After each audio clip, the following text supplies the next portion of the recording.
عامر ضیاء صاحب، ابھی اس کے بارے میں بڑی بحث ہو رہی ہے، ظاہر ہے قانونی پہلو اس کے اور زیادہ سامنے آئیں گے، آنے والے دنوں بحث ہوتی رہے گی۔ ایک تو چیز ہے کہ جو چیف جسٹس کے اختیارات کے بارے میں تھا، سو موٹو کے بارے میں تھا، وہ تو اب ظاہر ہے کہ واضح ہو گیا کہ 3 رکنی کمیٹی ہوگی، چیف جسٹس اور 2 سینئر ججز سپریم کورٹ کے، وہ فیصلہ کریں گے کہ سو موٹو لینا ہے اور پھر بینچز کی تشکیل۔ اس میں ایک اور چیز سامنے آئی کہ جو پیچھے سے اطلاق ہے وہ نہیں ہوگا اپیل کا، تو اس میں جو سب سے اہم بات کی جا رہی ہے کہ میاں نواز شریف اور جہانگیر ترین صاحب اب دونوں وہ تا حیات نااہل ہے اور اسی طرح رہیں گے، ان کی اب اپیل نہیں ہو سکتی، تو اس لحاظ سے اس کو بڑا دھچکا سمجھا جا رہا ہے میاں نواز شریف صاحب کے لیے۔ آپ کیا کہیں گے اس فیصلے کے بارے میں؟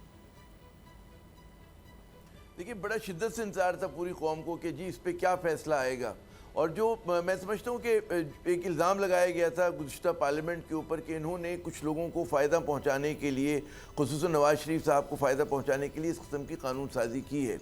اور یہ الزامات دیکھیں بڑی تواتر سے لگائے گئے۔ اچھا، پھر اس میں یہ تھا کہ جی پارلیمنٹ کی جو قانون سازی بدنیتی پہ مبنی ہے، جو ان کے ناقدین کہہ رہے تھے، اب ظاہر ہے کہ ہماری آنریبل کورٹ نے 10-5 سے فیصلہ دے دیا کہ جی یہ پارلیمنٹ کو اختیار حاصل تھا، تو یہ تو بڑی خوش آئند بات ہے کہ چلیں وہ راہ سے ایک کنفیوژن جو تھا وہ ہٹ گیا ہے۔ لیکن جو اس کا مثبت میرے خیال میں سب سے جو چیز آئی ہے کہ جو جس وجہ سے اس قانون پہ تنقید ہو رہی تھی وہ یہ تھا کہ ماضی سے اطلاق ہوگا، اور وہ کیونکہ اب اس چیز کو شوٹ ڈاؤن کر دیا گیا ہے، تو وہ جو اس کا میں سمجھتا ہوں جو پولیٹیکل اس کے اثرات آئیں گے، کیونکہ نواز شریف صاحب اب میرے خیال میں پاکستان کی طرف رواں دواں ہیں، اور وہ بے شک رکیں گے بھی وہاں پر مڈل ایسٹ کے اندر، لیکن ایک چیز ان کے اوپر ہوگا کہ دباؤ میں ان کے اضافہ ہو گیا، ان کو جو لگ رہا تھا کہ ان کے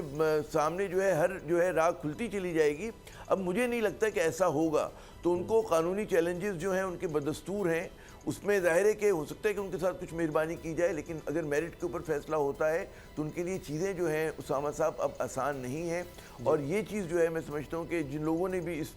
کو پروسیجر کو کہتے ہیں نا بل کو یا قانون کو چیلنج کیا تھا، ان کو کم از کم یہ اطمینان ہوگا کہ انہوں نے اس کا جو جس بدنیتی سے یہ قانون سازی کی گئی تھی اس کو انہوں نے روک دیا ہے۔ جی، اگر آپ کو یہ ویڈیو پسند آئی تو سبسکرائب کریں اور بیل پر کلک کریں۔ سبسکرائب کریں اور بیل دبائیں تاکہ کوئی خبر رہ نہ جائے۔